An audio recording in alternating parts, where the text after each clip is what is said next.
Hello, it's Nikki. How you doing? How's your week been? I've really enjoyed being outside, bizarrely, on one of the hottest weeks of the year. But I realised since moving to this house, I haven't used my garden as much as I thought I would. And I've really been enjoying doing some yoga out there. And I've recorded a couple of videos there this week. I mean, I love putting washing on the line. That is just a delight. And we've got 3 washing lines here and we use them all the time. And anyway, life admin stuff, which is boring. So I will crack on to today's bundle. First up, I have Fabella for you, who is based in Spain, but she's originally from America, and she's the story finder. She really shares some great insights about being a personal brand and getting things off the ground. Followed by Pidgeon, who is a success coach. She's really a leader in the coaching world, and I know so many people who have worked with her, but her trajectory has been quite speedy, actually, in terms of the success that she's been able to bring. So I hope you get lots of inspiration from that episode. Then I have Indra Ovae, who is an actor and also a friend of mine. Earlier in the week, I went to see, with my mum, I went to see her in Jerusalem in the West End. And wow, I was just completely blown away. So if you ever get the opportunity to see the play, do it. Do it. I felt like I witnessed a slice of history. And finally, if writing a book is on your vision board, your bucket list, Jessica Killingley is the person to take it off that vision board and bucket list and make it a reality and get you moving and shaking and a plan, because she's a publishing coach and a consultant. And she is really somebody who is all about making those dreams tangible and bringing you into action. I think writing a book for so many of us is one of those, one day, when I have time, when I have inspiration, etc. So if this is something that you're really serious about, you're going to want to listen to this episode. All right, that's it for now. As always, you can visit my shop, nickyraby.com/shop, where you will find all of my offerings, how I can support you, how I can help you. I also have a brand new interview episode for you, which is a whole, like a long version of this. So I won't share who it is just yet, but look out for it. Make sure you're subscribed, because then you will be the first to hear it. All right, lots of love. Have a great day, and I'll speak to you very soon. Bye. Come look at this. Like I was missing that in my business, and one conversation led to another and led to another. And we started Brand in a Bottle last year. So her as the web designer, me as the storyteller and copywriter, and our third friend, who's Niyc, who's a graphic designer. And we take you through a whole process where we create a story-driven brand and website. So I continue to serve my audience, but at the same time, I can still operate for my personal brand if you come to me for just the story. And so it's been this lovely evolution that hasn't, there's that graphic online of what you think success looks like, and it looks like a straight line, and what success actually looks like, and it's basically a spaghetti noodle. Like, I'm a spaghetti noodle. Yeah. In my journey of getting here. But, along the way, it really just came down to, how do I step back every so often and make sure, is this business aligned with who I am? Is this business aligned with the people that I want to serve? And how do I adjust accordingly? Ooh, I would love to talk more about that in terms of how do you know, I guess, if something is right for you and aligned with you. The reason I'm asking is because if you are in this personal brand space, I guess, where there are no rules, or there isn't so you do this and then you do this, it is that sort of spaghetti on a plate moment. Sometimes we can get that shiny object syndrome of like, oh, that could be good, or maybe that's a good opportunity. How do you know what to choose, and how do you know how to move forward? So it's actually, a mentor of mine said this a really long time ago, but she said, It's about the energy that you bring to things. If I feel myself pushing more than pulling, if I feel something is heavy and not light, that's when I know I need to either let it go or step back. Right. And I think that's a hugely powerful thing that we forget, is that we are running this business or creating it because we want it to fit into our lives and to complement who we are. Yes. And give our truest selves to it.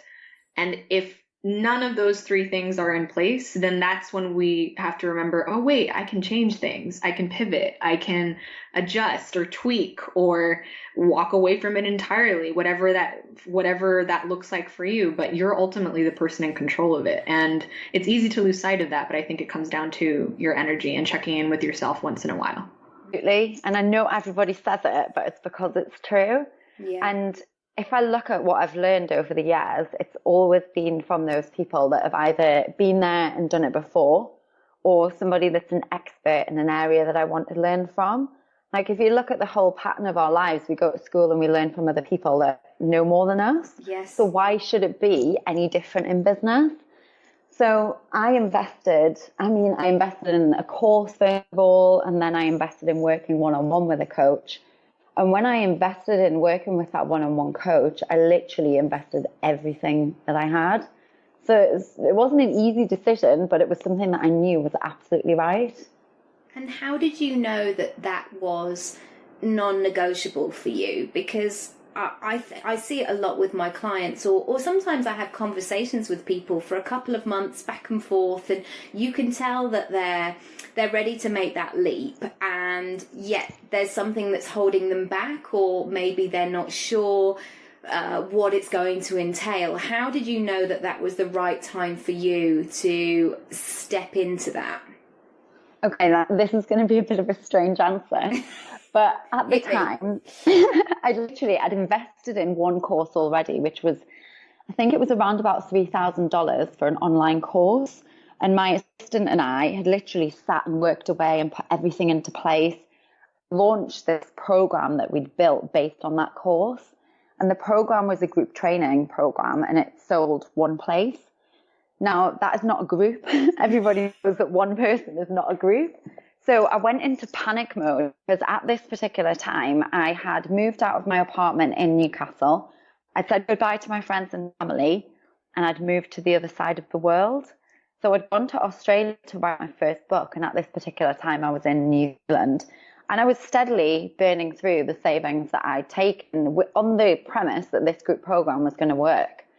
So when I was kind of in this place and space of having this one person signed up to my group program, I went to doing the things that I really know how to do best, which is applying the principles of positive psychology and positive mindset to actually help me find a solution. So I was listening to loads of positive podcasts. I was meditating. And in one particular meditation, I was saying, please help me find guidance. Show me a solution. Show me a sign. And I literally came out of that meditation and I looked at my mobile phone and I had one notification, and it was a Facebook notification from somebody that I'd never met, never even heard of. And she was reaching out to me because she'd seen what I'd been doing with my business, and she wanted to basically be my coach. So because it was such a sure sign, that's the person that I signed up with. Brilliant. And it was just right place, right time. Thank you very much. Off we go. Totally. Absolutely. And has your capacity for what is possible changed, or has your vision changed, or has it sort of remained the same? Did you know that this was going to happen? I knew that this was always what I wanted to happen, and I was prepared to do the work to actually make it happen. So the work, yes, it's the strategy and it's taking action every day in your business. It's also the inner work. So I would literally, and I still do now, do a ritual every morning. I would meditate. I would listen to abundance meditations. I would write affirmations. So I was doing all of this stuff to really shift my psychology.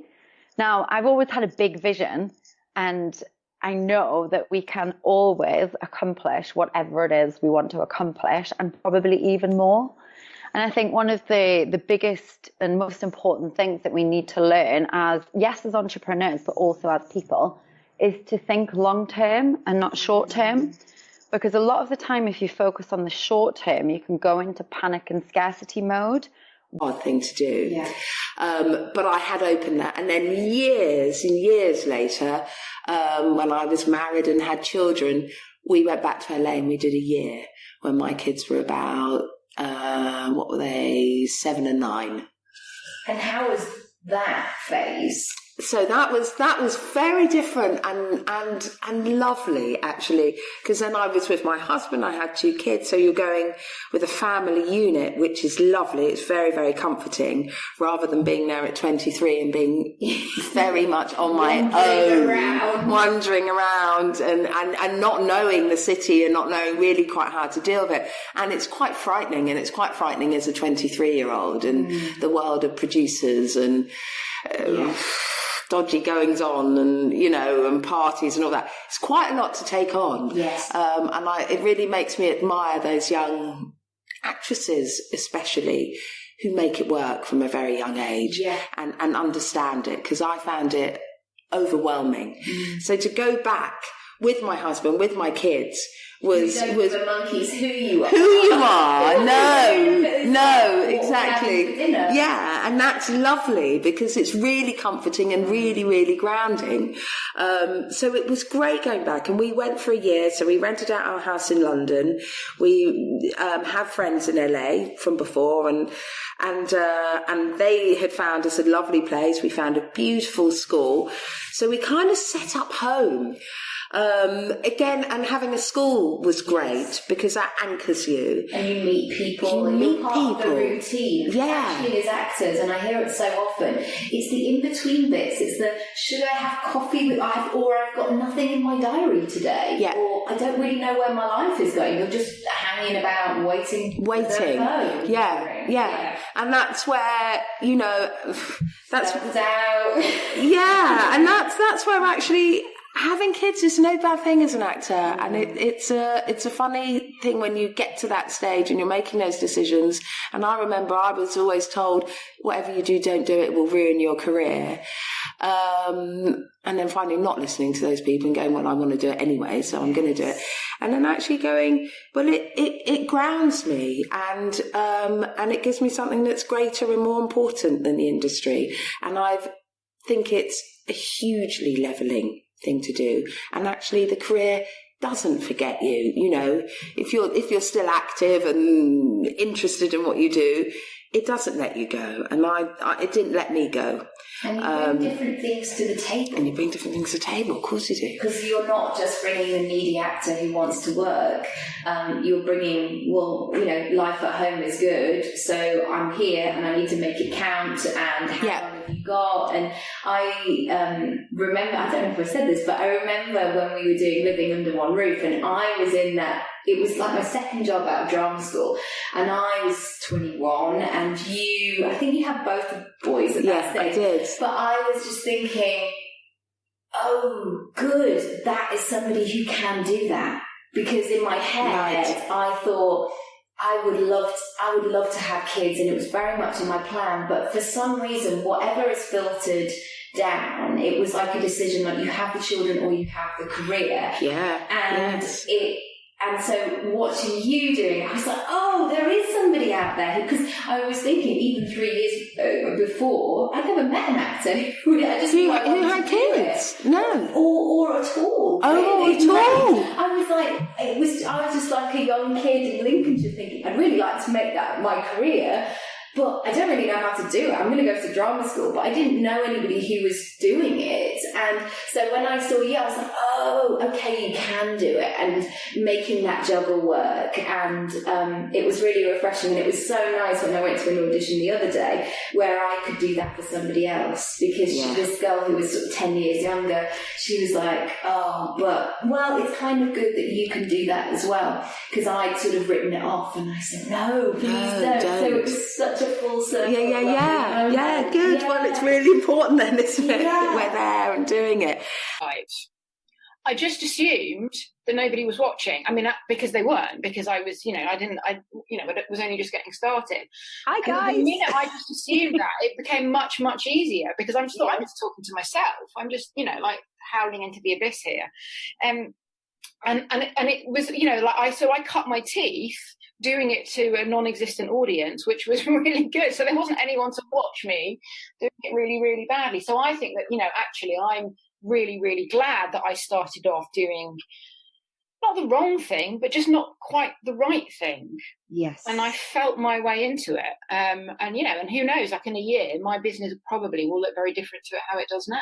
But, and I think that's okay. I think it's all right to just like go, oh, let's have a stab at this, shall we, and see where we get to. Yeah. And how have you made like the quick progress that you have? What have been the tools or techniques or mindset shifts that have just really helped you go, all right, let's do this? Actually, one of the most powerful ones was finding sort of hypnotherapist, because I worked with her. She, when I was sort of still doing kind of business and marketing coaching, she was my client, and I worked with her because I was helping her transition her physical practice into an online business. And she was like, oh, if you ever want any hypnotherapy. And I was like, well, no, I'm all right, thanks. Because, I'm not like scared of driving on the motorway, or I don't need to give up smoking. Yeah. And then I was working on her copy with her on her website, and I was like, hang on a minute, can you do this? And she was like, well, duh, yeah, that's what I do. Because it was all about, a lot of it was about sort of going from good to great, and how it was more to do with kind of, confidence and competence and productivity and all that kind of stuff. And I was like, oh, hell, sign me up. I mean, tick. Exactly. And actually the beginning of it was just literally like using her MP3, which was something. So I've literally listened to this every single night for over 6 months, like come hell or high water, drunk, Christmas Day, I go to sleep with her she stayed at my house quite recently, which was really weird, because I was listening to her on my headphones going, she's in my downstairs back bedroom. And she said, and then you kind of go, is it weird if I invite her in to do it live? I know, she'll come and perch at the end of your bed. I was like, that's quite creepy. Yeah. So that, and then obviously working with her one-to-one. And the thing that I found that was so useful was because once you start, there's all the kind of neuroscience behind it, but once you start making those new neural pathways about, reinforcing positive behaviors, I found myself things moving much more quickly, because I stopped second guessing myself. Yes. And I just was like, when you have that thing of like, you're about to send an email and you just sit there for 10 minutes going, and even when you press send, you have to look away. Exactly. Because actually, I've got a Post-it note written on my wall that says, what's the worst that can happen? And now I've also got a Post-it note on my wall that says, how hard can it be? Because really effing stupid people can do this. Which is not how I imagine. But so working with her to kind of just actually have that, and we talk a lot about moving you through those states where you start, you're unconsciously incompetent, and then you're consciously uncompetent, like what you don't know, that you're a blooming idiot. And then you move through to that point where you're consciously competent, which I kind of feel like I'm at now. Like I know what I'm doing. I know what I'm good at. And obviously then, in that moving into your zone of genius way, you get to being unconsciously competent. And that's when you're just like rocking it in your sleep. And, that's the holy grail to work with. But I did really, really find that massively helped with that mindset thing. And actually, working with her on a one-to-one basis as well, it was actually, I thought it was just going to be like, I lie on the floor in my office and she sort of talks to me and her nice. It's quite funny because she's a lot posher when she does the hypnotherapy than when she actually talks to me. Oh, is she? She's got a posh voice. But actually, she will make me go away and have implementable actions. And like I have to text her to tell her that I've done it. And sometimes it's tempting to go, okay, well, my action is that I'm going to get up at 6:30 tomorrow, just so that I can have to text her at 6:30. Yeah, or like I've just been in the shower. I've done it. There's the stubborn motivation. So that really, really helped.